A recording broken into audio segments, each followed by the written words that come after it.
el punto donde comenzamos a hablar de la teoría de simulación multiagente.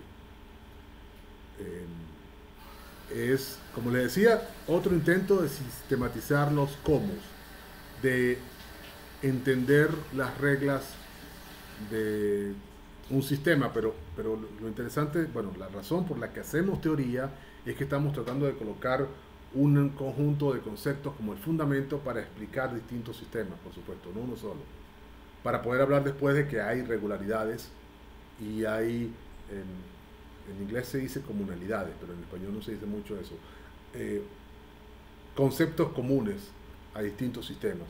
Con lo cual se justificaría un punto de vista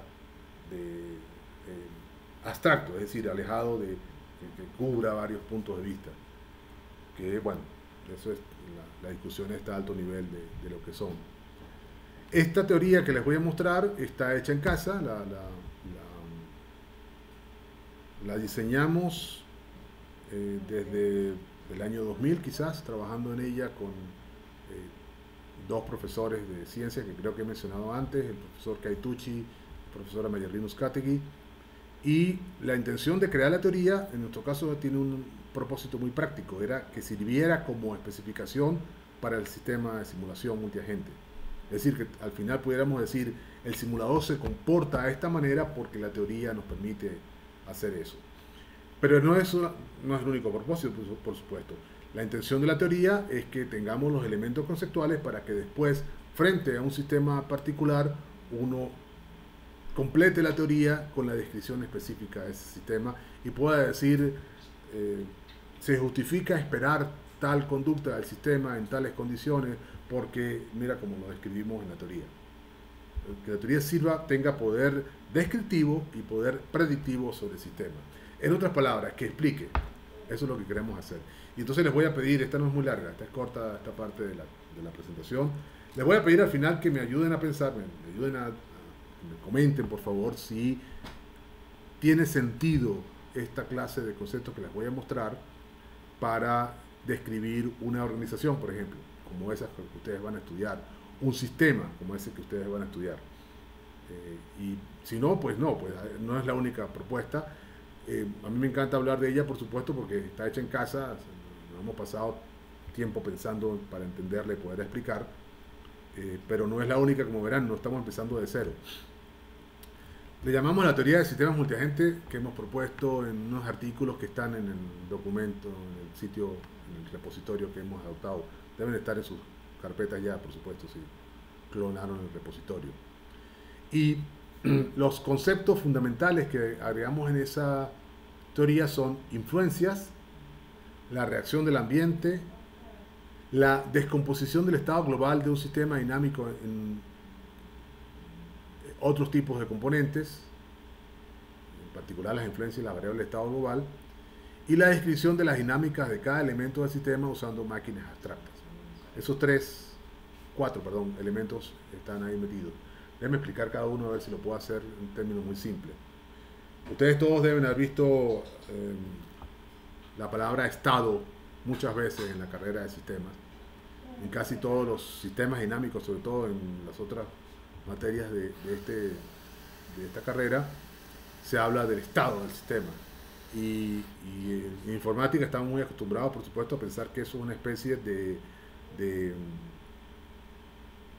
lista de variables con los valores que tienen en ese momento. Por ejemplo, en un programa en C++ serían las variables que he declarado en ese sistema y los valores que en ese momento tienen guardado. Ese es el estado del sistema. Estoy diciendo algo que tiene sentido para ustedes. ¿Qué es un estado? Sí, profe. Sí, la manera en cómo se le suele explicar es que es una fotografía del sistema. Pero realmente es mejor que una fotografía, porque la fotografía es un agregado de la cosa. Aquí tenemos, uno puede ir a cada elemento. Puede, por ejemplo, decir que el estado de esta ciudad en este momento es que la temperatura es de 29 grados, creo, no sé, 24, 25, no sé, algo así. Y entonces la variable temperatura tiene ese valor, pero la variable humedad tiene otro valor, 80%, la variable velocidad del viento tiene otro valor, cosas así, y ese sería el estado del clima, por ejemplo. ¿Sí? ¿Todo el mundo claro con eso? estoy diciendo nada extraño. Sí, profe, todo bien. Gracias. Bueno, influencias es un concepto que se le ocurrió a un par de europeos, un suizo y un francés, Ferber y Müller. La referencia está en nuestro artículo de la teoría. Para tratar de capturar una noción difícil de resumir, de explicar. Lo que los agentes están tratando de hacer. Y déjenme ponerles un ejemplo. Yo llego a mi casa y paso la llave de la puerta y empujo la puerta. Estoy tratando de abrirla.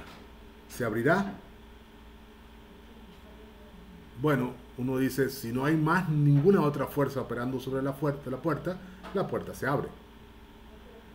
Bueno, lo que hizo Jacinto al llegar a la puerta de su casa, tuvo la intención de abrirla y ejecuta el movimiento, es decir, le da la orden a su cuerpo de empuja esa puerta porque ya pasé la llave, pues.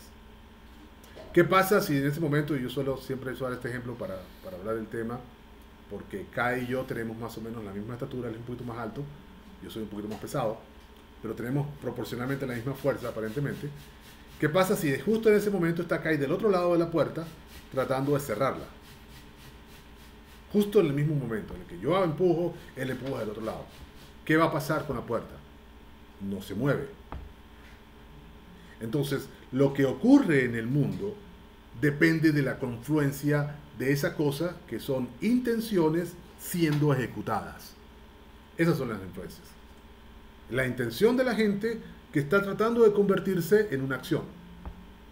Y que se convierta o no en una acción depende de lo que esté pasando en el resto del sistema. En este caso, de que mi acción de abrir la puerta se ejecute como abrir la puerta, depende de que no esté el Kai empujando en la dirección opuesta. Entonces eso es una influencia. Una intención que trata de convertirse en una acción. ¿Y por qué eso es importante para un simulador multigente? Bueno, porque el simulador tiene que tomar la decisión de qué termina pasando. Si estuviésemos simulando el evento de la puerta, tendríamos un agente Kai y un agente Jacinto, ambos proponiendo mover la puerta, la misma puerta al mismo tiempo, y entonces la gente tiene que decir, bueno, hoy el Jacinto está como medio enclenque hoy porque no ha desayunado. Vamos a concederle a Kai el que mantiene la puerta cerrada, por ejemplo. O sea, gana la acción de Kai de cerrar la puerta. Para él, su acción tiene éxito, la mía fracasa. Porque, oye, ¿qué pasa aquí? Y ojo, que tenga éxito y fracase es muy importante porque ahí sigue el sistema evolucionando. Yo, ¿qué pasa? ¿Por qué esta puerta no abre? No sé, grito pidiendo ayuda o lo que sea. O apártate si estás allá atrás, Kai, porque me lo he hecho varias veces. Cosas así. Es decir, otra conducta se genera a partir de allí para recuperarme de la falla, ¿no? El Kai tuvo éxito, a lo mejor cierra la puerta y se va, y entonces me deja cerrado afuera, no sé, como sea. Entonces, la reacción del ambiente se calcula a partir del conocimiento de las influencias. Pero las influencias no se pueden retratar como las variables de estado. Las influencias se pueden obtener a partir de variables de estado, o sea, están asociadas con este cuento. Es decir, la gente está razonando qué quiero hacer, pero lo que el estado del sistema no las determina completamente. Es como una combinación de lo que es el caso con lo que está queriendo hacer la gente. Entonces las influencias eran un elemento importantísimo que lo propusieron estos europeos y nosotros lo tomamos y lo agregamos en nuestra teoría. Y entonces en nuestra teoría, sin que los que modelan los agentes hagan nada, tenemos la noción de las influencias. Entonces por dentro podemos ver, por ejemplo, podemos resolver este conflicto. Un conflicto clásico en computación, sobre todo en computación distribuida. Uno tiene varios agentes haciendo cosas en conjunto, cooperando, y en algunos casos necesita la sincronización perfecta. Por ejemplo, levantar una mesa, ¿no? Imagínense un par de robots tratando de levantar una mesa en donde hay un plato de sopa. No queremos que los robots boten la sopa. ¿Qué tiene que pasar? Que cada uno se pone a un lado y ambos levanten la mesa al mismo tiempo. Y entonces si los estoy simulando, yo necesito que ambos generen el efecto levantar, o sea, empujar, usar sus efectores para levantar la mesa, y esa acción, esas acciones estén sincronizadas. Porque si no están sincronizadas, si uno levanta antes que el otro, volteo el plato. A lo mejor quiero hacer eso, quiero simular también eso, ¿no? O sea, esa descomposición del estado global en las variables de estado y las influencias que están siendo generadas y consumidas, si ustedes quieren decir, o sea, a lo mejor eso es lo que le pasa. La influencia, una vez que se trata la acción, la influencia desaparece, ¿no? O falla o tiene éxito, pero entonces después ya no hay más influencia. Son importantísimas para poder describir un sistema dinámico en el que hay agentes. Bueno, nosotros colocamos todos estos conceptos en un montón de máquinas abstractas. Ahora, antes de mostrarles las máquinas, porque esto es una idea que siempre asusta a quien está comenzando. Ustedes no todos ven teoría de la computación, ¿verdad? La gente operativa no ve esa cosa. No les gusta hablar de máquinas abstractas. Quizás lo más cercano son en los sistemas estocásticos, estas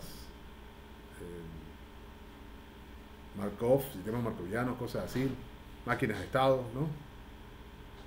Autómatas. La gente que ve control, por supuesto, tiene que ver todo eso, pero no, los operativos como que le tienen alergia al asunto, no sé. ¿Hay algún problema con la noción de máquina abstracta? ¿Les parece a ustedes que es la primera vez que la ven o han visto algo así antes? Yo vi teoría de la computación, pero hace tanto que ya no me acuerdo bien. ¿Qué tanto fue eso? Hace que como 2 años, no sé. 2 años y se te olvidó, por Dios. Ya, ok, bueno, está bien, pero voy a entonces a resumir. Básicamente lo que uno plantea cuando habla de máquina abstracta es que tiene una función, y aquí conducta A es el nombre de la función. La palabra conducta tiene que ver con que la función tiene algo que ver con conducta. Y este subíndice aquí A es porque es la conducta del agente A, lo que estoy diciendo. Esa función recibe una serie de parámetros, le decimos, y produce una salida, que en este caso es una tupla. Entonces lo que están viendo ustedes en esa ecuación 1 es una ecuación que define la conducta de un agente en términos de esa lista de parámetros y el resultado. Y entonces vamos a revisar qué hay en esa lista de parámetros, ¿no? T, el primer argumento de entrada de la función de conducta, es el tiempo actual, una especie de reloj. Los agentes tienen una especie de reloj. No tiene por qué ser un reloj tal como lo entendemos nosotros, con numerito, con aguja, lo que sea.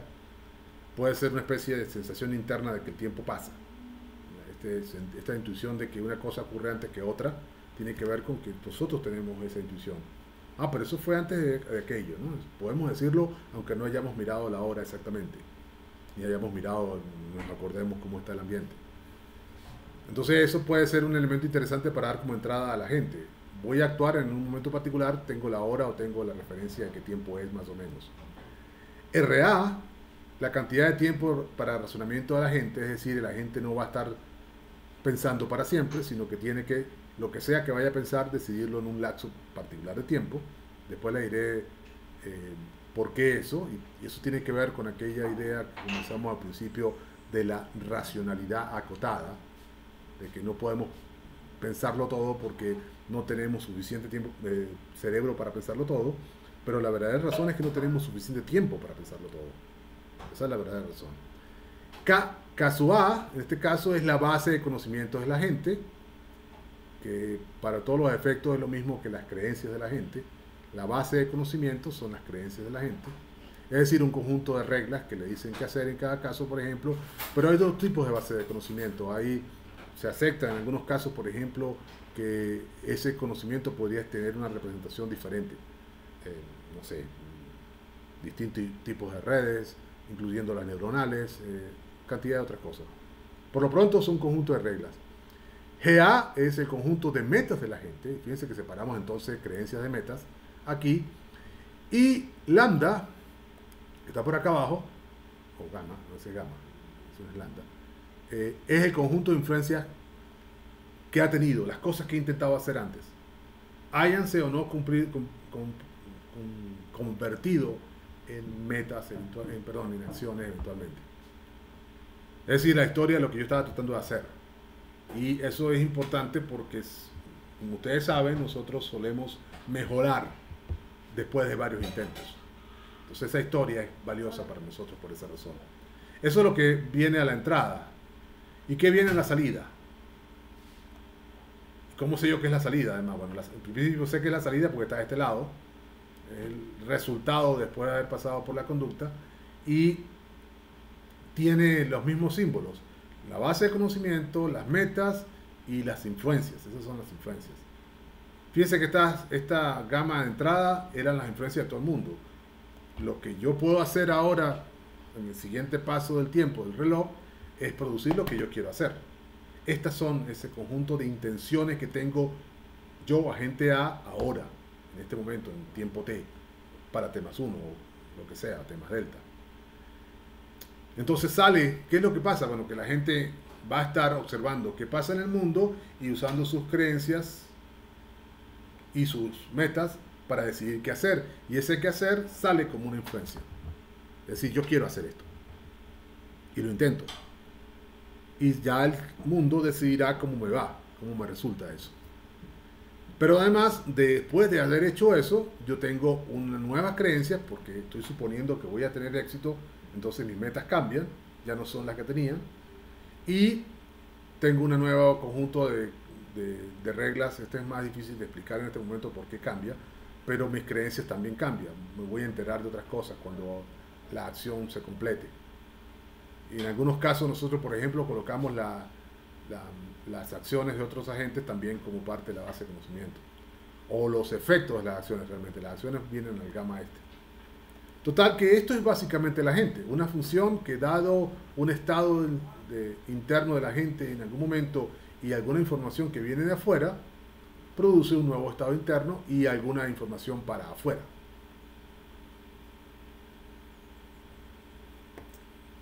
¿Y cómo se podría describir esa conducta? Bueno, lo que voy a hacer a continuación es que esta ecuación 1 que describe la conducta la voy a desglosar. ¿Qué significa conducta? Bueno, primero que nada, que el agente tiene una capacidad de percepción sobre lo que los demás hacen, incluyéndolo él mismo. Es decir, que de acá sale una especie de, mira, aquel hizo tal cosa, me entero de eso y actualizo mi base de conocimiento. Ahora sé cuáles son las consecuencias de lo que los demás hicieron. Y sobre esa información, sobre la nueva base de conocimiento, planifico lo que yo voy a hacer. Y para ello utilizo mis metas, por supuesto, para definir las metas de planificación, y utilizo en el momento actual la cantidad de tiempo que pueda dedicar para pensar en esto, para eventualmente producir un nuevo conjunto de metas y esas influencias que voy a ofrecerle al mundo. Eso es el agente. Esa es la máquina abstracta que describe un agente en nuestra teoría. Entonces, ¿qué es lo que les voy a pedir a ustedes que hagan cuando estén, si deciden hacer un modelo multiagente para abordar la complejidad en el sistema que se han propuesto estudiar? Que se planteen identificar los agentes. ¿Quiénes son los agentes? ¿Qué son los agentes? Porque pueden no ser solamente quiénes. Puede ser que decidan automatizar algunas cosas y en ese caso el propio sistema se puede convertir en una especie de agente, aunque no sea una persona. Y van a tratar, cuando hagan ese análisis, así como, no sé, si cuando los mandan a hacer orientación a objeto, le piden que identifiquen el estado del objeto y los métodos que los cambian, ¿no? Son las dos cosas que uno suele pedirle cuando está haciendo modelado orientado a objetos. En el modelado orientado a agente, nosotros pedimos que ustedes identifiquen quiénes son los agentes, cuáles son los agentes, y para cada agente, qué puede percibir, qué quiere hacer y qué puede hacer. Esas son las tres cosas: las entradas, las metas y las acciones que puede hacer. Y luego vamos a tener que pasar un rato pensando en cómo le damos conocimiento para conectar las observaciones con las acciones de la gente. Ojo, que puede ser un rato observando cómo lo hace la gente real. Por ejemplo, si van a modelar a una persona, ya vieron como los ejemplos anteriores, conectan el agente, ¿cuál fue? El manipulador, el hedonista, lo conecta con lo que ve afuera y lo que él hace en ese ambiente. Ahora, esto es solamente el agente, un agente. Por supuesto, un sistema multiagente tiene más de uno. Y para eso tenemos que, ahora, una vez dicho lo que va dentro de la gente, tenemos que dar cuenta de lo que pasa fuera de la gente, visto desde afuera. Y esta es otra de las críticas importantes a la teoría multiagente, que nos damos la oportunidad, la ocasión de pensar en ese sistema desde afuera también.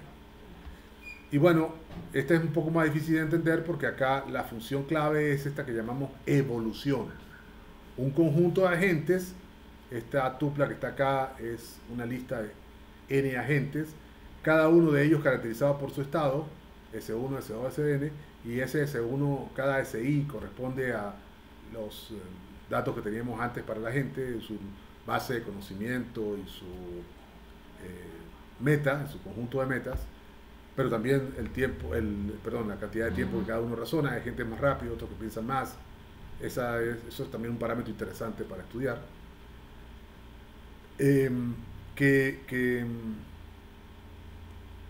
Dado eso, dado el estado del mundo, ese sigma que está ahí al lado, y dado el estado de las influencias de todos los agentes, esa función va a ser el resultado de dar un paso en la evolución sobre ese sistema. Y este paso es clave porque es considerando que pasa una sola cosa a la vez. Y esa no es una descripción simple porque en algunos casos esa cosa sola que pasa la están ejecutando varios agentes, ¿no? Para aquello de las acciones concurrentes, ¿no? Aquello de levantar la mesa, las dos acciones tienen que pasar al mismo tiempo, entonces tienen que pasar en el mismo tiempo. Entonces aquí está la caracterización de la evolución de todo el sistema, yendo paso a paso, considerando lo que el estado del mundo en ese momento y lo que los agentes quieren hacer. Y como ven, SA corresponde a la base de conocimiento y a las metas de cada agente. Y eso es todo. Es una función recursiva que se invoca a sí misma para luego invocar a la función paso, que describe la transición de un estado global al siguiente. Se le llama ciclo en Ferber y Muller.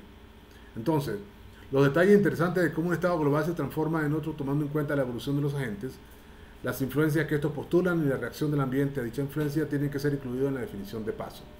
O sea que aquí la cosa se reduce entonces a qué significa el paso. Y aquí está lo que llamamos en matemática la firma de la función paso, que es quizá la más compleja de todas las anteriores. El mundo da un paso, o sea, pasa de un estado al siguiente. Recuerda que aquí el estado se caracteriza, es más rico que lo que se suele decir en sistemas dinámicos, después de que el ambiente reacciona utilizando estos parámetros, que por supuesto se definen aparte. Y aquí con esto termina el planteamiento completo, que tengo aquí abajo un resumen del asunto solamente. Pero quiero que lo piensen un poquito mientras yo descanso la garganta, porque estoy que no puedo más de la garganta. ¿Le parece?